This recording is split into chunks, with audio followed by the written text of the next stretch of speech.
Kedua, masjid juga hendaklah hadis tadi Nabi kata yang ludah kahak dalam masjid tu tak boleh. Dilarang.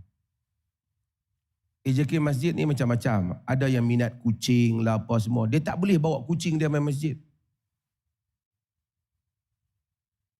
Walaupun dia seronok dengan kucing tu, dia tak boleh andai macam zaman Nabi.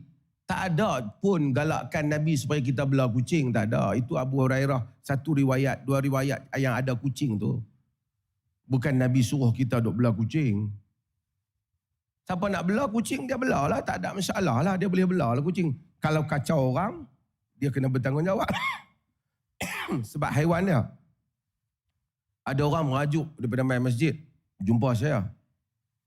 Sebab dia main masjid, tiap-tiap kali dia main, dia bagi kucing dia tu makan di tangga naik masjid tu. Kotoklah tangga naik masjid tu. Marahlah JK masjid ke dia. Dia kata apa punya orang Islam, haiwan pun tak suka. Dia tak mau main masjid.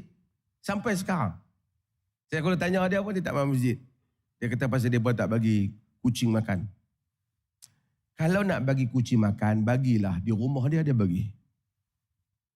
Kerana masjid, dia tak boleh kotor. Bukan semua orang tahan dengan bau kucing lah apa. Nabi kata, man akalal basal, wasum, wal kuras. Siapa yang makan bawang putih, daun bawang, fala yaqrabanna masjidana. Jangan hampiri masjid kami. Fa innal malaika tata'adza mimma yata'adza minhu banu Adam. Kerana malaikat ini akan terganggu apa yang terganggu anak Adam.